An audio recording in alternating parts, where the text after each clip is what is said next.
This is the installation video series for the Honda EU 6500 IS generator for the remote or extended run fuel system and the wireless remote control system for it. First part of this video is going to be dedicated strictly to the installation of the fuel system, and then the next section will be dedicated to the installation of the wireless remote control.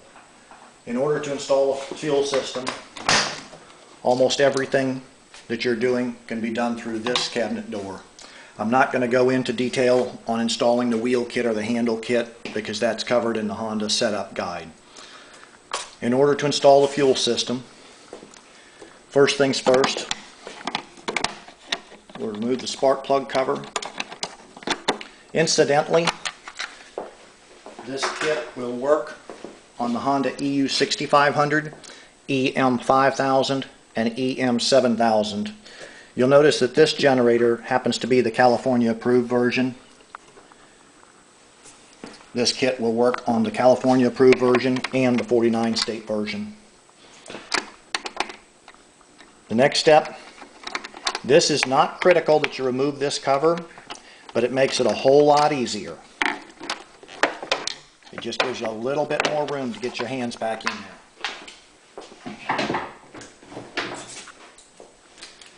Then remove the cylinder head cover, and it's held on by 3 bolts. This one has a shoulder on it, and this are just straight bolts.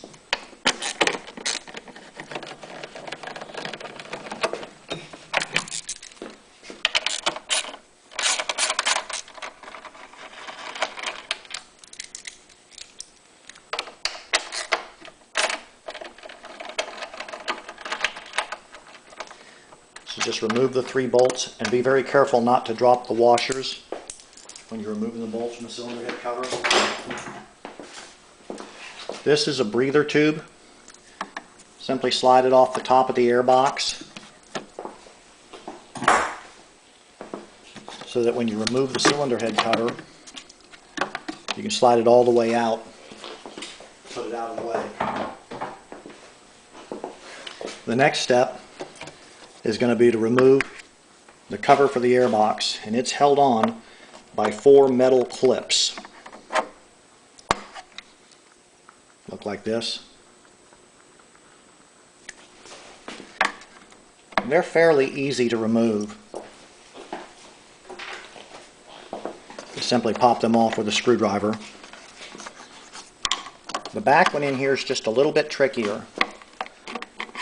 If you do happen to drop it, it's not the end of the world. Simply pull it out with a magnet.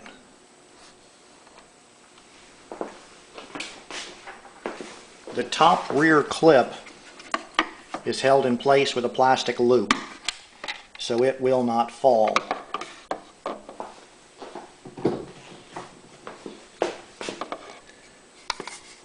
The back of the cover has 3 clips that hold this hose for the emissions in place.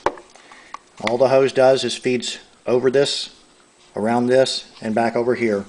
It simply holds this emissions line in place so it doesn't get into the way.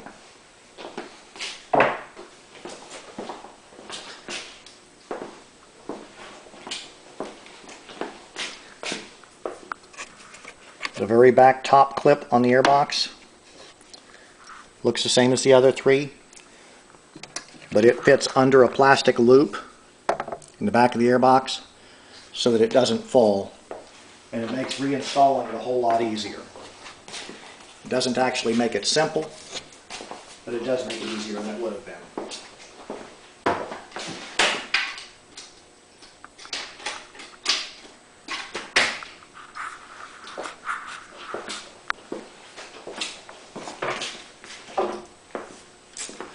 The next step will be to remove the bolt that holds the valve cover in place.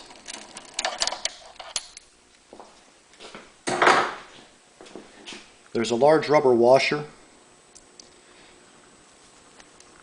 with a metal washer bonded to it. Sometimes this washer comes off with the valve cover bolt, sometimes it sticks into the valve cover. It really doesn't matter which way it works. if the valve cover, or excuse me, if the washer comes off with the bolt, slide the washer onto the bolt that's included with the kit, one with the fitting on the top of it.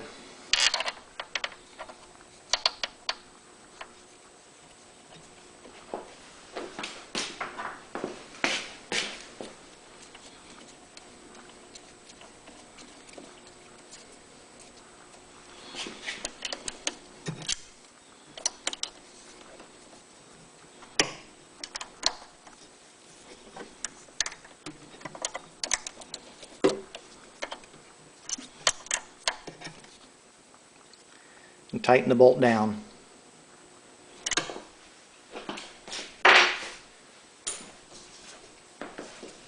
The next step is going to be to take the template that's included in the kit. You cut along the bottom and side of the template, and it's marked exactly where to cut it. You'll use this template to mark where the fuel pump is installed.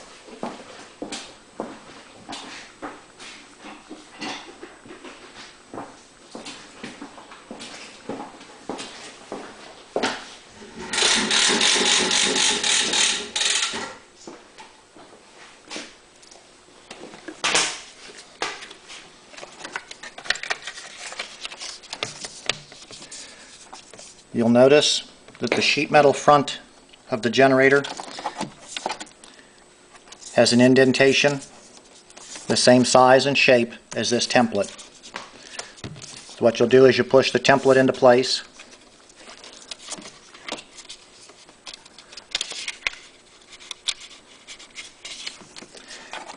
You'll slide the template as far towards the door this way as you can.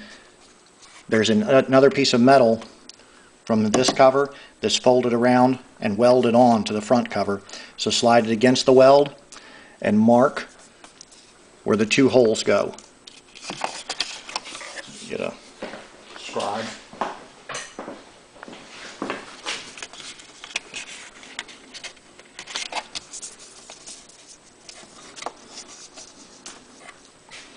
I'm going to need you to back up so I can get in here.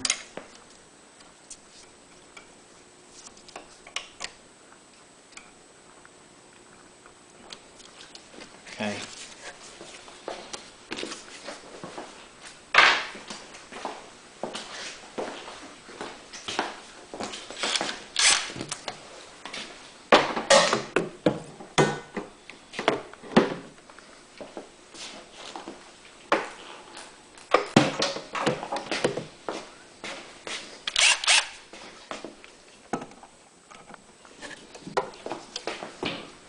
You'll take a drill and drill a 1/8 inch hole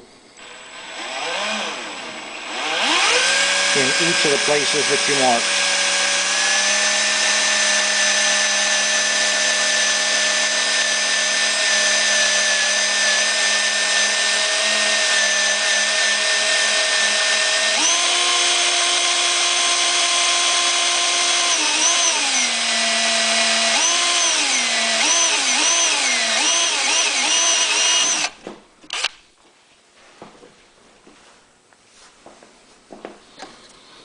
This bottom hole is certainly more difficult to get at, but not impossible. It's just close to it, that's all.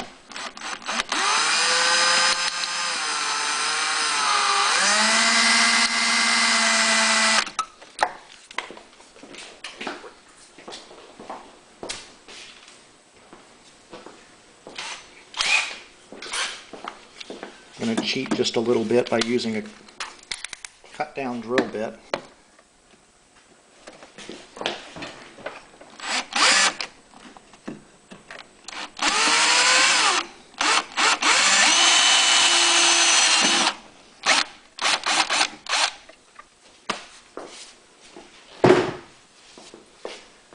Then, as long as you've got the drill out,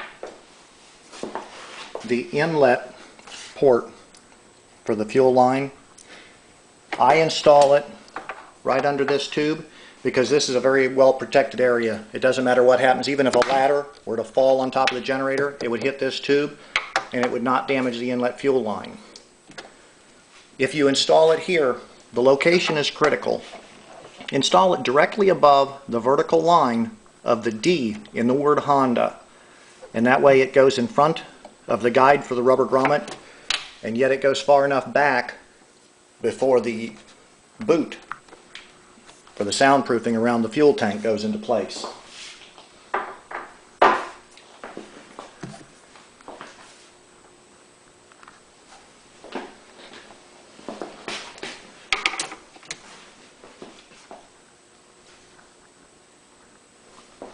This is probably as good a place as any to take a break. I'm going to go ahead and mark it, and then we'll come back. You can go ahead and shut the camera off. Since this is a brand new unit, I'm going to take the plastic sleeve that's on this pipe, move it back just a little bit so to cover the back of the pipe.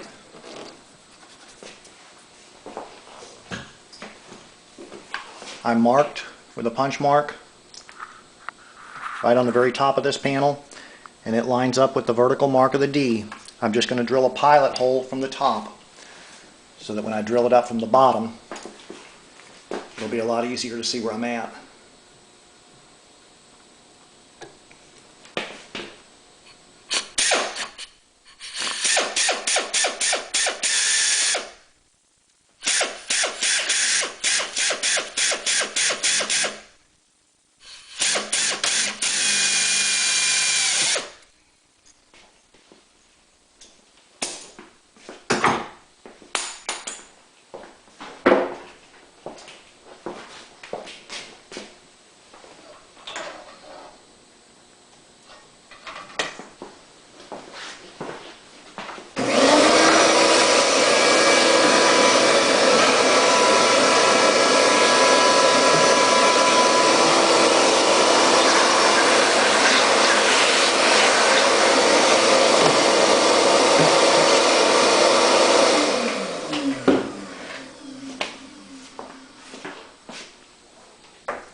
The next step will be to drill this hole large enough so that this threaded portion of the fuel fitting will go through it.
Incidentally, these rechargeable right-angle drills are really nice to get into small places, but the battery life is not real good.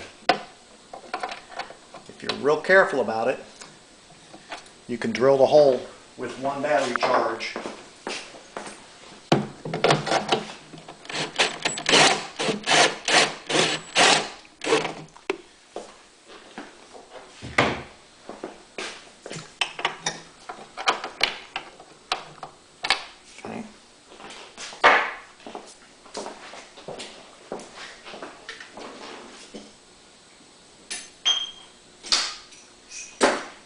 after you get the hole drilled, take either a repairman's reamer or a burring tool to clear the burrs from the area.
Doing this last touch by hand because I want it to be a nice tight fit.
Okay.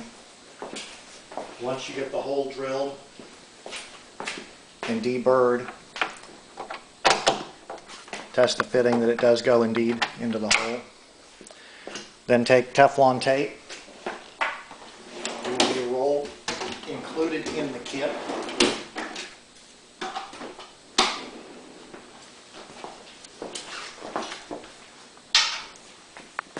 Put Teflon tape over the threads of the fuel fitting. Be very careful not to overlap the ends of the threads. If you were to come across like this, that piece of Teflon tape would shear off as you're installing the hose barb and could very likely cause an obstruction. If you're fortunate, you'll make it all the way through to the fuel filter and get stopped in the filter. If you're unfortunate, it'll cause an obstruction somewhere along the way.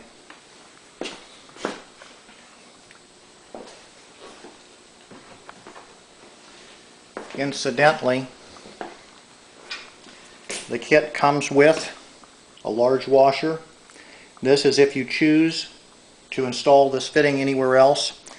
You'd slide the large washer over to shim if the metal that you're installing it in is thinner than what this is, because you want the hose barb to screw down and become tight on the threads at the same time that it binds this gap. Fortunately, the metal on the top of this generator is just the right thickness to bind in tight just as it bottoms out in the brass fitting.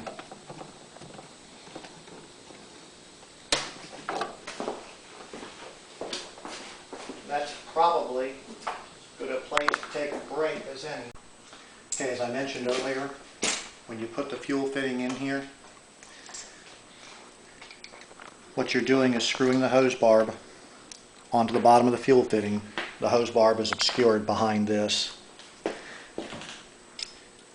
The hose barb needs to tighten down tight enough that it will actually clench the piece of metal that you drilled the hole in the first step.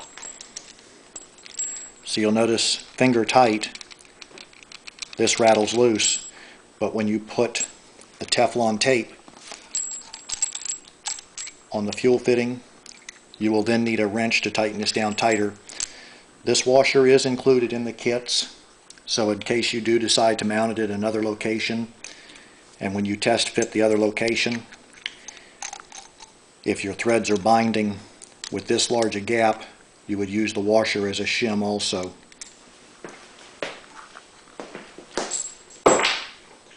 Incidentally, when I drilled the hole, I used what is called a uni-bit, and it's a step drill.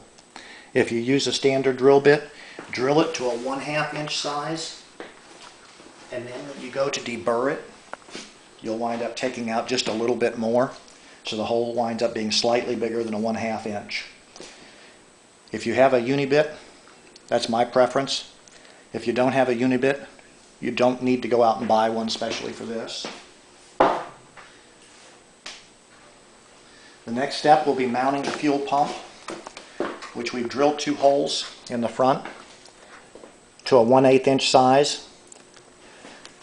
Before you put the fuel pump in, you want to run the screws into the hole, because these are sheet metal screws. They are included in the kit. They are a number 10 sheet metal screw, 3/4 of an inch long.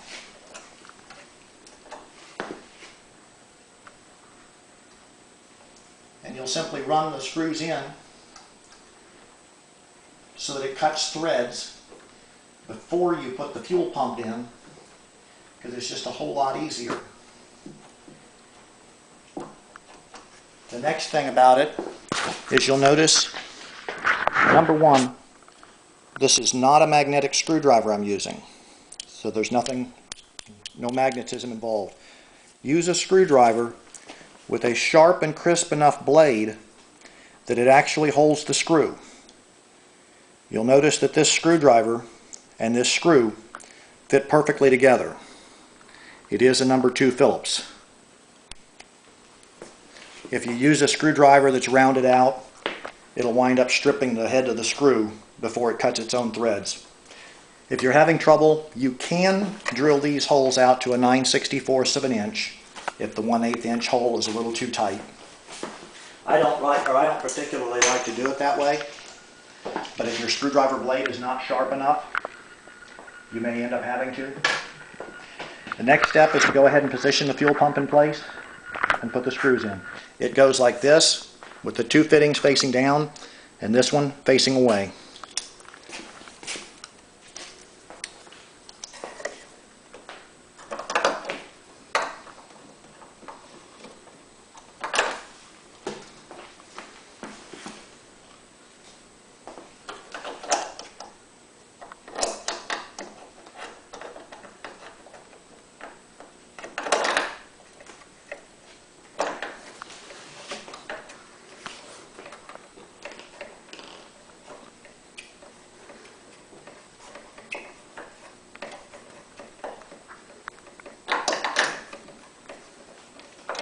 And what I do is I go ahead and put the fuel pump in, but I don't tighten it all the way down at first.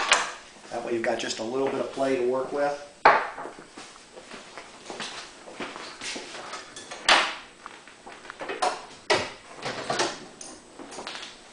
The next step is going to be to take a pair of needle nose pliers and remove the stock fuel line from the fuel shutoff valve.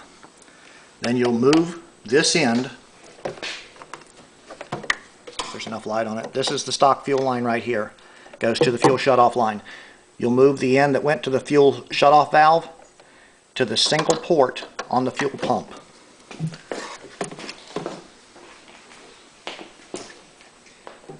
Make sure the fuel selector valve is in the off position. If you do have fuel already in the generator, it will leak on you when you go to do this.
Then just check the hose routing and make sure you haven't kinked the hose in the process of moving it.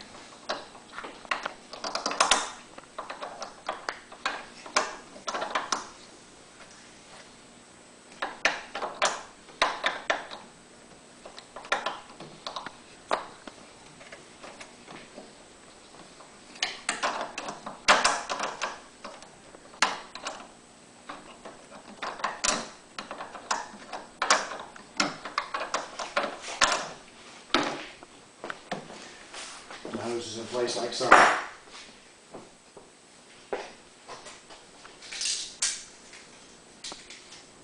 The kit will come with about 4 feet of 1/4 inch fuel line and 3 feet of 3/16 fuel line. Cut off a 10-inch section of the 1/4 inch fuel line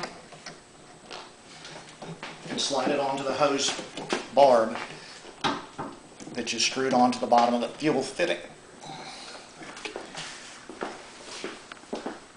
Then take one of the large hose clamps included in the kit. Go ahead and slide it up and squeeze it into place.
along each step of the way. If you have any trouble, take your time and make sure that you get it done right so that you don't go back and having to troubleshoot.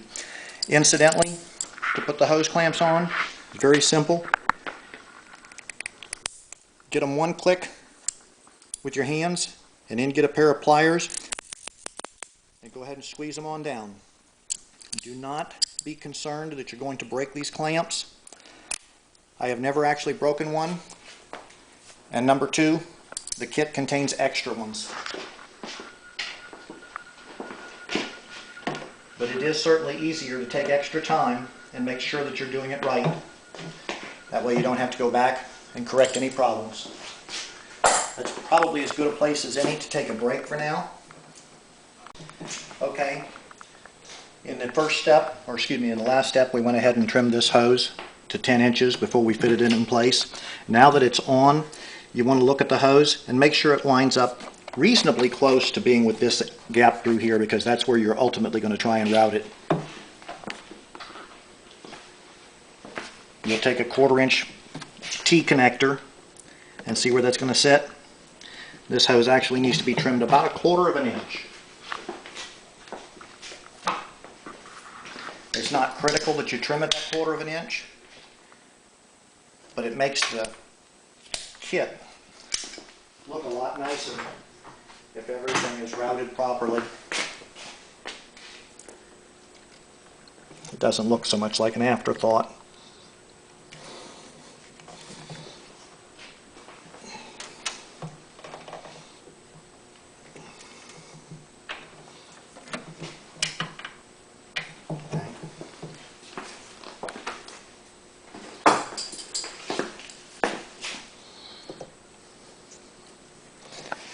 Next step is going to be to take and put a hose clamp on this. I'm going to put the hose clamp facing the opposite direction from this barb, because that way it'll make it a lot easier to get the next hose on.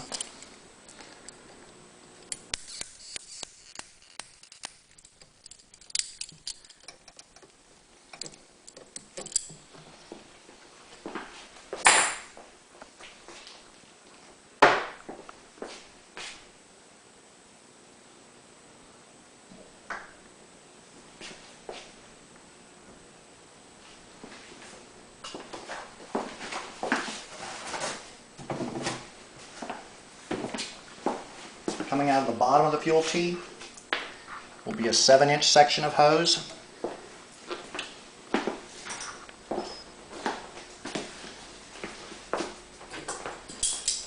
And another hose clamp.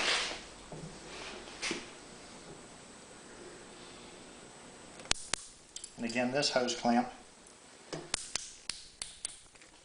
will be aligned with the first, opposite of the third fitting on the fuel tee.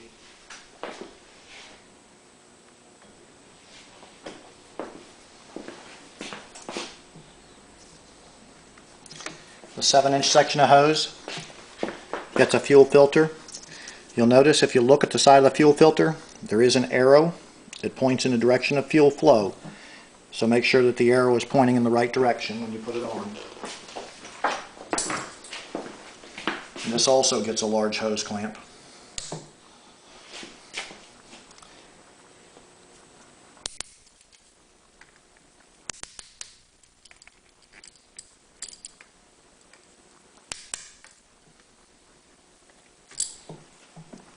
This is going to be laying down on the bottom of the generator,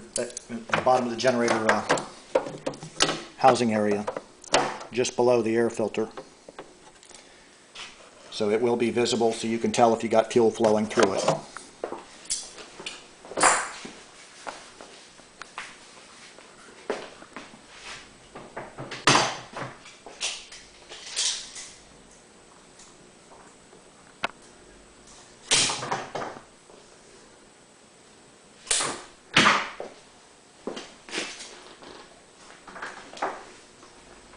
Next section of hose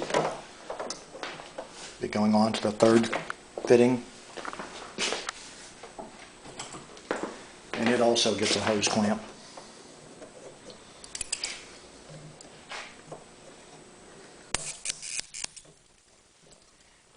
2 different sizes of hose clamps included in the kit. All of the 1/4-inch hoses get the larger hose clamps. All of the 3/16 hoses get the smaller hose clamps. Then you'll get an adapter that connects 1/4-inch hose to 3/16 hose.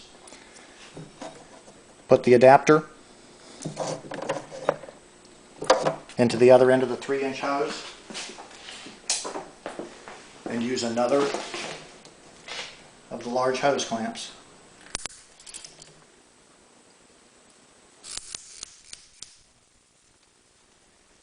You notice some portions of this go very quick and easy, and others are somewhat tedious at best. The ones that are a bit of a pain, just take your time. You'll work through them. Then you'll take a section of the 3/16 hose, cut it to 19 inches long,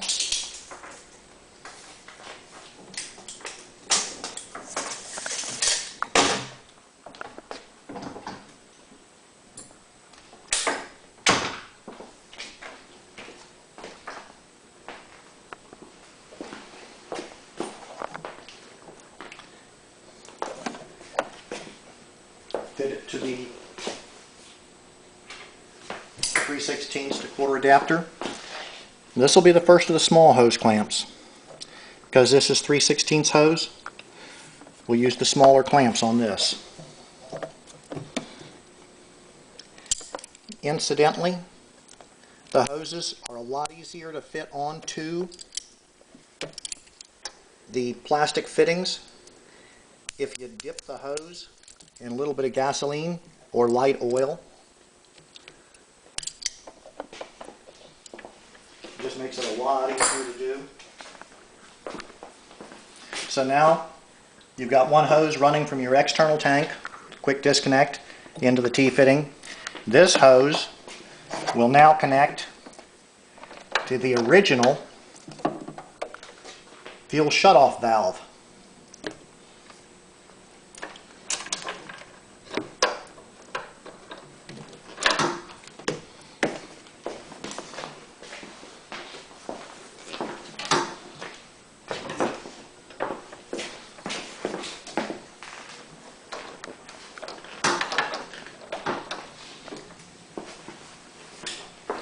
And it also gets a small hose clamp.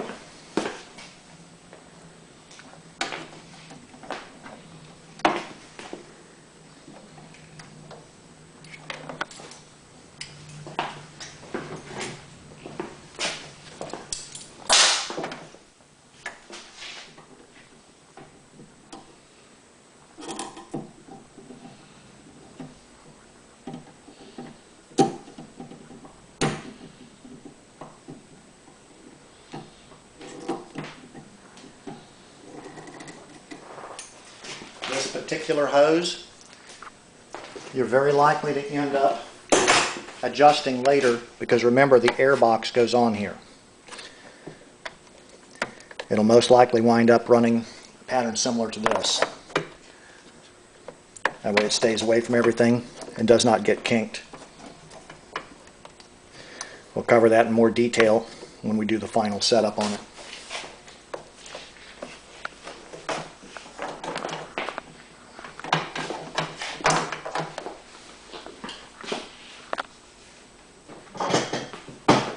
Then you'll take a 1/4-inch hose, cut to 20 inches long.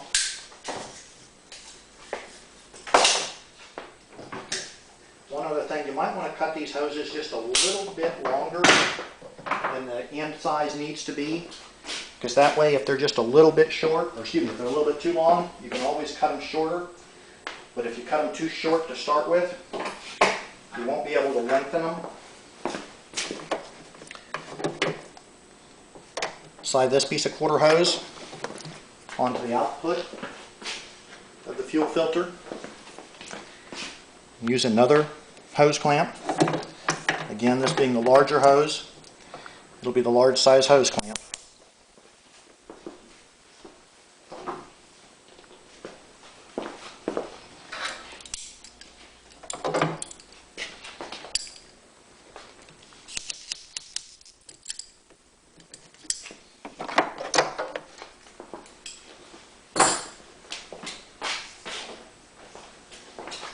This last hose, or excuse me, this hose, will go to the pulse line of the fuel pump. As you remember, you installed the fuel pump like this.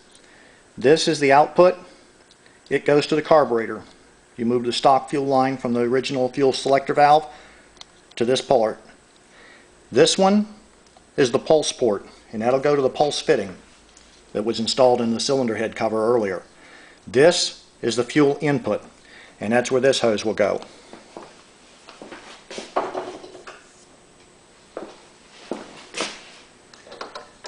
I'll go ahead and slide this hose on, and then we'll put a hose clamp on it. I'm going to lay it along the area where it'll eventually go as a test fit. And when I do this, I look at it. It looks like I can probably trim about a ½ inch off of it. So on this particular generator, the original 20-inch length would have worked out absolutely perfect.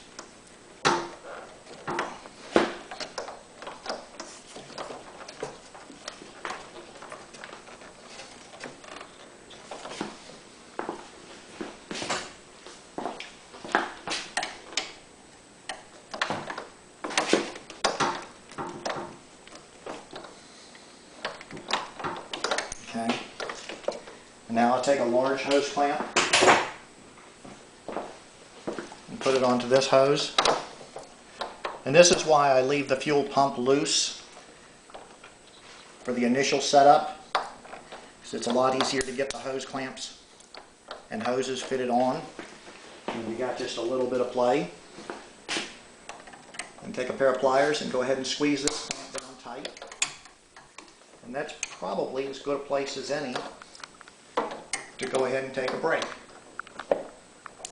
Okay, I've gone ahead and put the hose clamp onto the hose that runs from the fuel filter to the fuel pump. You notice the latching portion of the hose clamp is facing away from the door. That's to give clearance between the hinge, because when you close the door, the hinge comes around. This is a good time to go ahead and check for clearance. Incidentally, the hose cannot lay in here like this.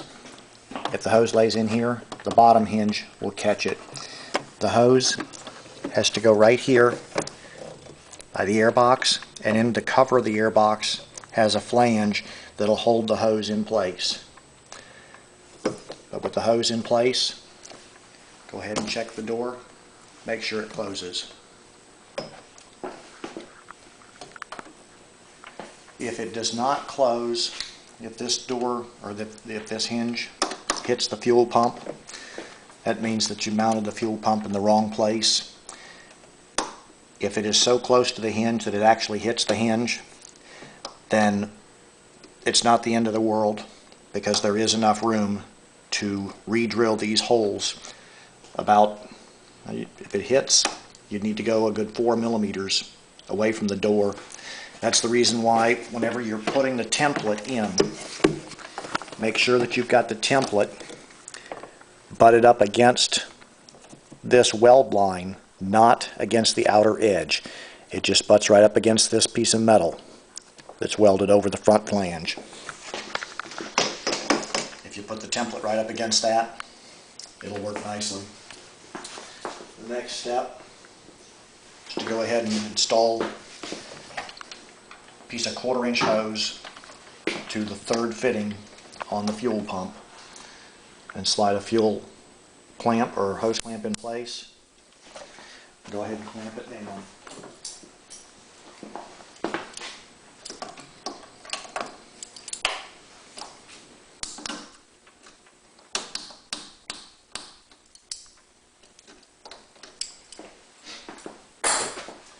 Once you get the hose on, rotate it so that the hose clamp, the actual fastening portion, is facing away from the hinge again.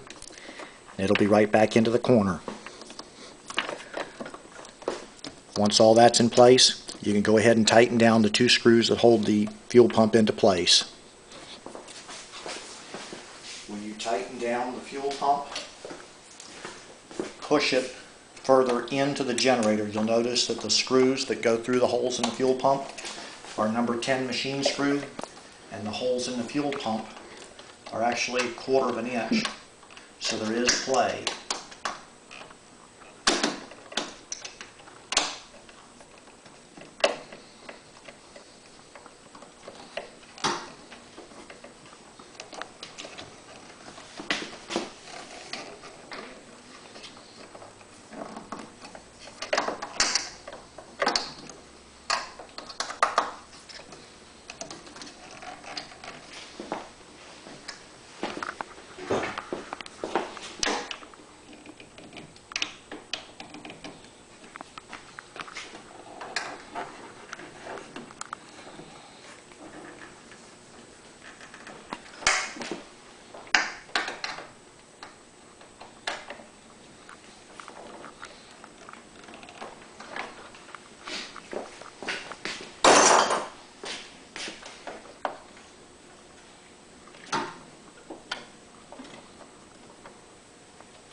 Okay.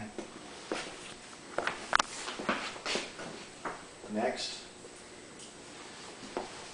put the 3/16 hose on the pulse port that was installed during the first video. Then slide one of the small hose clamps into place and tighten it down.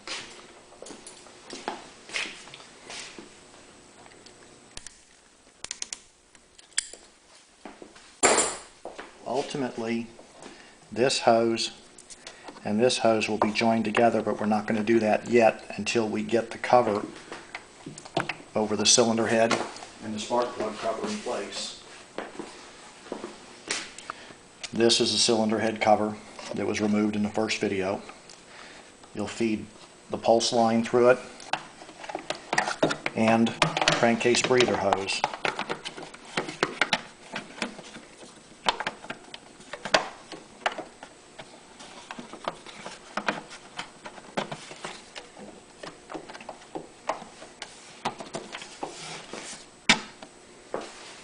Once you get the cylinder head cover in place, there are 3 bolts that hold it down. One of the bolts has a shoulder. The bolt with the shoulder goes through this hole.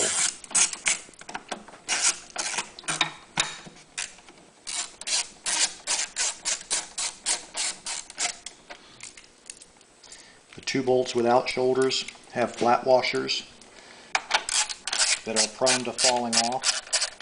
Make sure that the flat washer doesn't fall off on you.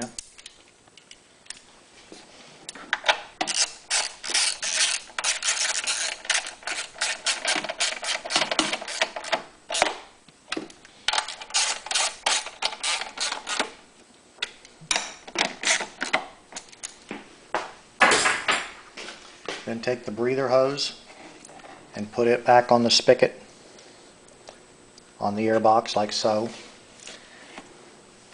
right where it started at. Then take the spark plug cover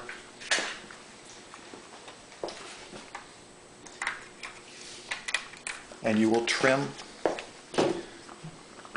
the piece that used to come out here. Is trimmed out of the way, so now you've got the original cutout, and that's where the breather hose goes, and now you've got a new cutout right here, and that's where the pulse line is going to go.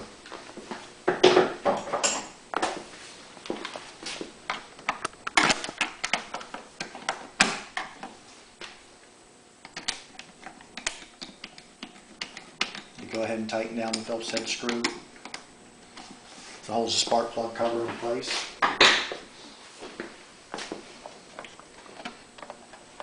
This hose routing is just a little bit tricky. I run this hose behind the emissions line. So it runs down behind the airbox, then behind the emissions line, and then curves up. Right through this section is one of the easiest places to put the splice, and it's the adapter that goes from 3/16 to 1/4 inch. You can either put it during this vertical section here, or you can run it all the way around and through this vertical section here. There's not really enough room to put the hose clamps in this section.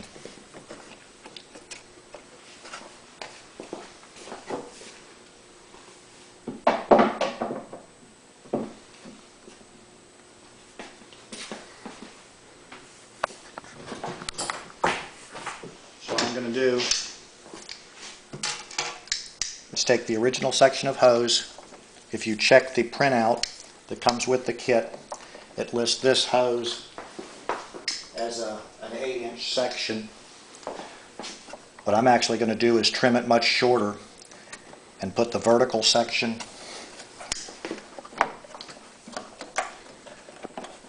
of the pulse line right here.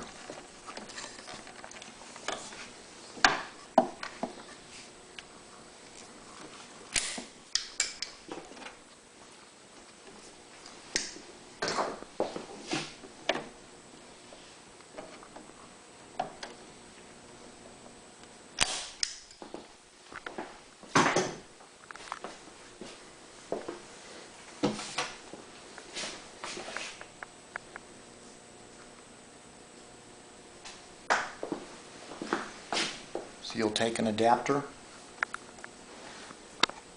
slide one end of it into the 1/4 inch,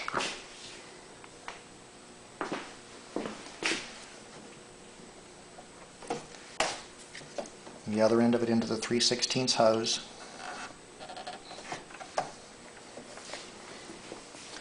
and then put the appropriate hose clamps.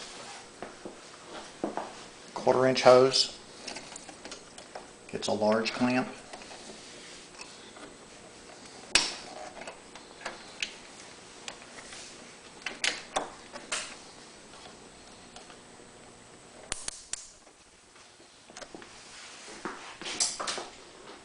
Small 3/16 hose gets a small hose clamp.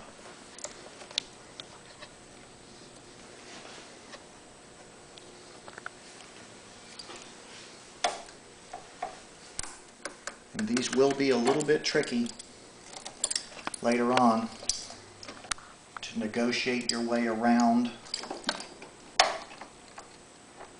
the lid to the airbox. So these two hose clamps, make certain that you clamp them all the way down. Give you as much room as possible. I'm not concerned about a leak, because again, this hose is holding air, not fuel. Okay. The next step is going to be to go ahead and put the lid onto the airbox, but this is probably as good a place as any to take a break. Okay, the next step is going to be to take a zip tie. You remember the fuel hose that goes from the fuel filter to the fuel pump inlet port, the one that tries to drop in behind the hinges here.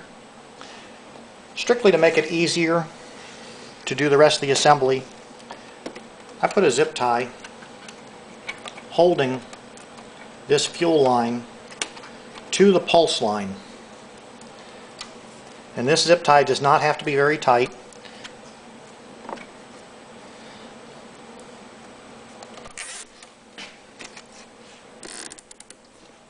Just a little bit of tension on it, which keeps the fuel line from dropping behind the hinge.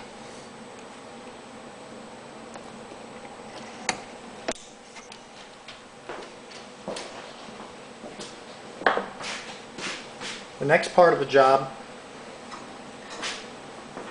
while it's not the most technically difficult, it is probably one of the trickiest parts of the whole assembly. Putting this lid on the airbox. First, take one of the metal clips and slide it underneath the plastic loop of the top rear position. None of the other positions have that plastic loop to hold it in place. However, none of the other positions absolutely have to have it there.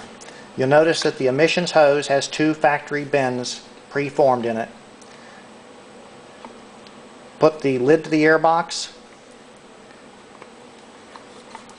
and then take the emissions hose and weave it back and forth through the 3 clips at the back of the airbox, making certain that the factory preformed bends in the hose will allow it to go around the airbox neatly. If you miss, simply move the hose down to where it needs to go.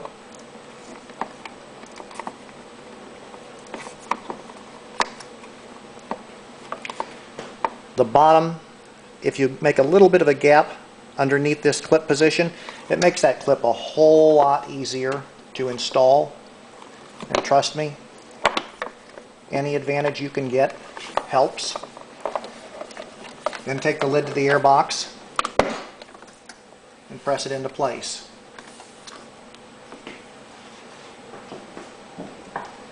Then take the clips and snap them on one at a time. The rear upper clip,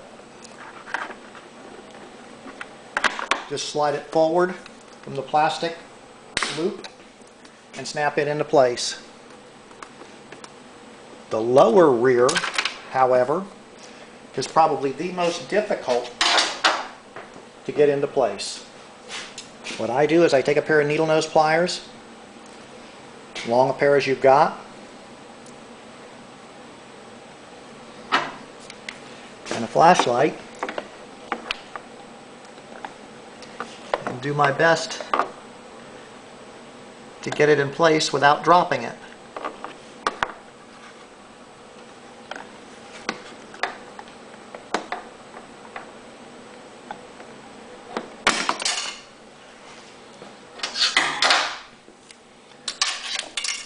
Strike one.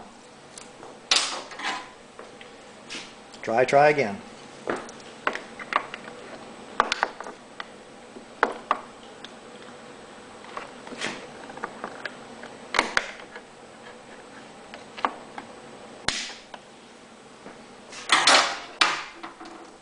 The front 2 clamps are actually fairly simple.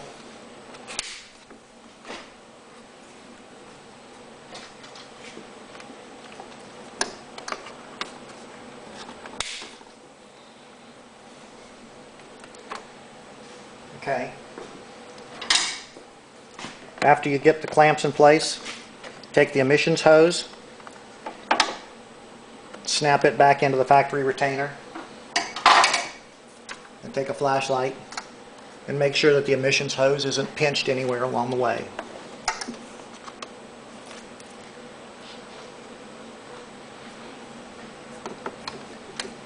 And we're good on that. Next, look at the gap between the front of the airbox and these hoses. Now this portion of the hose here will flex quite a bit. This upper hose clamp is mounted to the fuel pump, which is mounted solidly to the front wall. And the airbox is mounted solidly to the engine. So you want to make sure that there is a gap between this hose clamp and the airbox. In this case there is. If you did not have a gap at that location, you'd have to loosen up the engine mounts, which this is the rear engine mount bolt or nut. The front one is down here under the airbox. Then on the opposite side, the rear is just under the oil fill cap, and the front is at the front corner. Take each of those nuts, loosen them up about 3 turns, then take the generator and slide the engine as far to the back of the casing as it'll go and retighten all 3 of those nuts. They will move as much as 3 millimeters forward and backward, and simply due to manufacturing tolerances, when they built this, the engine has quite a bit of play inside the housing, and when they assemble them in Japan, they're not too picky about how they go in. I've had them where I put the airbox in and had quite a considerable gap up here. I've also had them whenever I went to put it back together, the airbox was actually touching the fuel pump. And that's simply because the bolt that goes through the hole in the engine mount is a lot smaller than the hole itself. They make a lot of play in there to make the job a lot easier on the person putting it together. The next step is to take the bottom airbox cover, put it in place, and it's held on with 2 screws.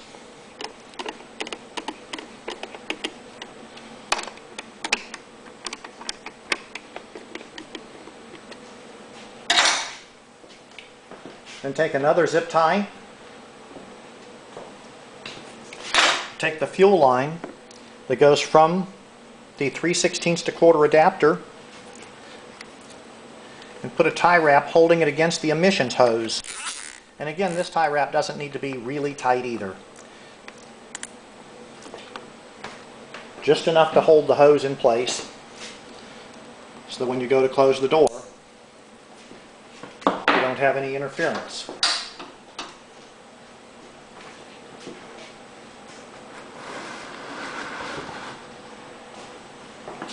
And just test to make sure that the door closes nicely. At this point, we're ready to test the system.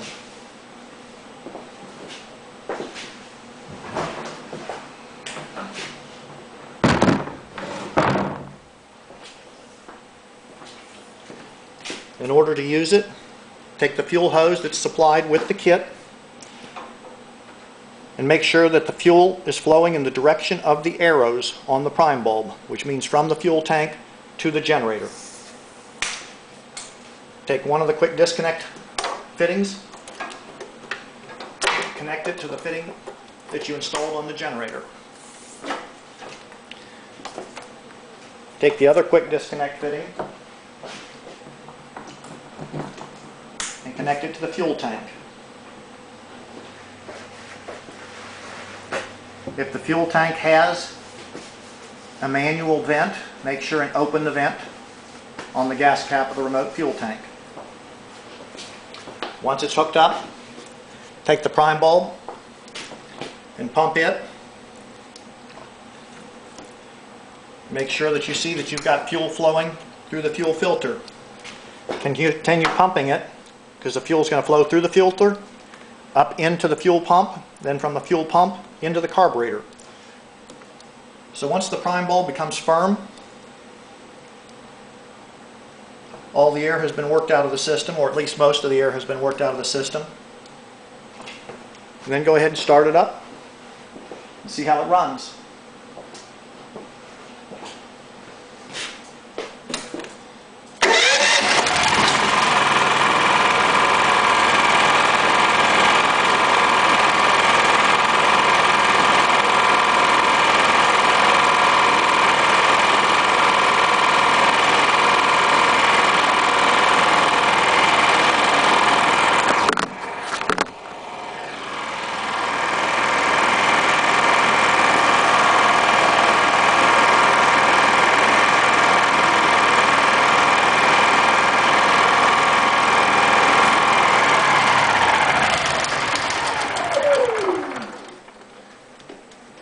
Exception of dropping the camera, it seems to be pretty good.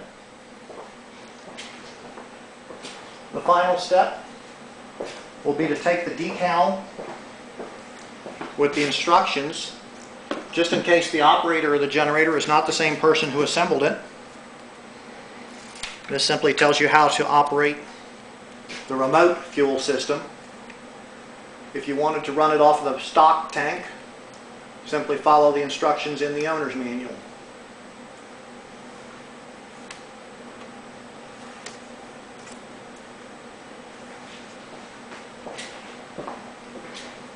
And that should just about do it.